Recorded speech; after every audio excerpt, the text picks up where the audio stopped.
इसके लिए बहुत बहुत धन्यवाद। Honorable Member Sri N.K. Premachandran.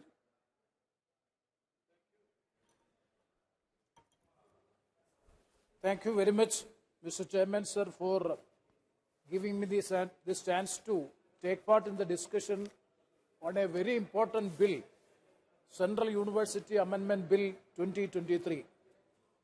Sir, I rise to support fully the Central Universities Amendment Bill 2023, providing a Central University, Samaka Saraka Central Tribal University in the state of Telangana. In two ways, this is to be appreciated. Number one is it is honoring the commitment made by the Andhra Pradesh State Reorganization Act in the year 2014, for which series of agitations we have witnessed even in this house. One of the demands of that state is being fulfilled. In that way, it is to be appreciated. And another one is, according to me, this is a very good move to achieve the goal of social justice, that too among the tribal population in the country. So the tribal population is the marginalized section of the society and the suffering community. They are being deprived of the basic human rights since long. And after the constitution, after independence, we are trying our level best to put them in the mainstream of our main national stream. But even after 75 years of our independence, we are not able to bring them in the mainstream because of so many reasons. I am not going to all the reasons. So as for ages, the tribal population, the basic reason is that access to higher education or access to quality education is not there. We all know that the education is the strongest weapon in the world so as to transform a society. Here, as far as the tribal population is concerned, access to quality education is very, very remote. That is the basic reason by which they are not being able to uplift the communities or the tribal population of our country. So, as far as this bill is concerned, definitely this will be providing an opportunity to have access to quality higher education in the Central University in the state of Telangana, and that too exclusively for the tribal population. Therefore, this has to be appreciated. And why it is in the state of Telangana also it is being justified? Why? Because, sir, see, the literacy rate in the tribal population is very, very lower than that of the national average. The national average of the literacy rate is 73%. But unfortunately, as far as the tribal population is concerned, this is only 59%. And if you see the gross enrollment rate in Telangana, the national average is 18.9%, but in Telangana it is only 7.8%.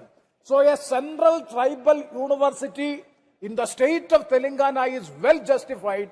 It is not only providing an avenue for the educational opportunities, but also it is promoting and empowering in the societal and economic empowerment of the marginalized section of the society, that is the tribal population. Therefore, I fully agree, appreciate and support the Central University Amendment Bill providing a higher university, Central University, exclusively for the tribal population. Sir, I would like to seek certain clarifications from the Minister regarding this is exclusively for the tribal population. So I would like to know that what would be the mode of admission for this university, and also regarding the curriculum also. The curriculum also, what are the courses to be offered? What is the curriculum of this university for which a detailed explanation is required? And also the mode of admission is also has to be explained. So most of the members, honorable members in this house, during the interventions, all of them has expressed their concerns regarding the quality of our higher education.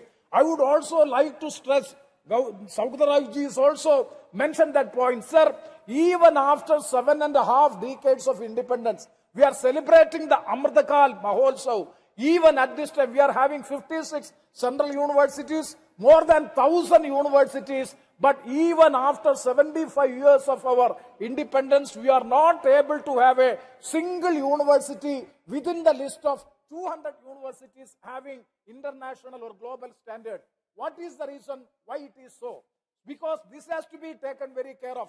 We are all demanding since long for having not less than 6% of the GDP has to be spent or allocated for the education purposes. But unfortunately, it is being just now stated that year after year, the allocation or the contribution for the education is being diminished in one way or another way. So that is not less than 6% of the GDP has to be spent for the education, that too in particular this higher education. Sir, since the quality of education is very less, what is a societal impact is there? There is a big impact is there in my state also. It is well known to me after +2, almost all the students are going abroad for higher education, either Europe, Canada, UK, US, and Ireland, and so many other countries. Nowadays, the young and adolescent people is missing. A statistical report has come to, in Kerala, the state of Kerala, it has come to prove that by 2030, the state of Kerala will be an old age home because students will not be there. Young and adolescent population will be missing because we are not able to provide quality education in our country. And also some of the state governments are taking it as an achievement that we are able to provide foreign education for this much number of students. Sir, one thing you have to keep it in mind, those students who are migrating from India to Canada, Europe, UK, US, and all these countries, they are not coming back. They are staying back there. They will get the citizenship and they will stay back there. That means the brain drain is in a much way. So that issue has to be addressed. How to address, improve the quality of higher education in our state. That is the way by which we can address the issue of this migration. And also, even at the time when this government has come to power in the year 2014, so many announcements, so many programs, so many projects were announced that the government is going to have tie-up with foreign universities and having better, higher quality education in our country so that our students' community will be getting better education of international standard. But unfortunately, even after 9.5 years or even after concluding the 10th year of this government, whether we are able to achieve any best standard of education, higher education in our country? No, sir. And also there was another argument that since it is public institutions, it is under the government, we are not able to have good standard of education. We have privatized the higher education, not only higher education, the entire education system is privatized. Even the commercialization of education is going on.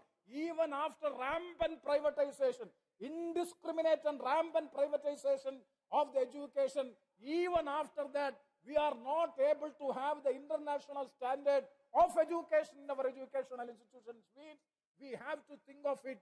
We have to think of it in a very better, threadbare manner so as to build up or so as to improve the quality of education in our country. Sir, what is one of the main reasons? With that reason, I will conclude. One of the main reasons for the quality of education, low quality of education, is politicizing the educational system in our country. That is the basic. You know the universities. You are well aware. You also spoke today in the morning in the 0-hour submission that politicization in the state of Kerala, governor versus this government is going on in the education. In the 9 universities for the last 2 years, there is no vice chancellors. In charge vice chancellors will be provided and the party political administration is going on. So the highest politicization of the education system. And also the University Grants Commission has issued a circular. Yesterday the minister has also admitted to a question asked by Supriya Suleji, and the minister has admitted that a direction has been given to all the universities by way of a circular that a selfie point has to be installed all the university campuses on the background of the honor of the chief minister has to be installed so as to propagate the political popular image of the chief minister and the political leadership in our country. Is it fair as far as the education system is concerned? This is absolutely politicizing. Party politicization of education system is the main reason for the lowering of the standard of education in our country. So that has to be addressed, sir. The final point which I would like to conclude, that is just like that of the scheduled tribes in our country. One of the marginalized section of the society is the coastal marine fishermen community in our country.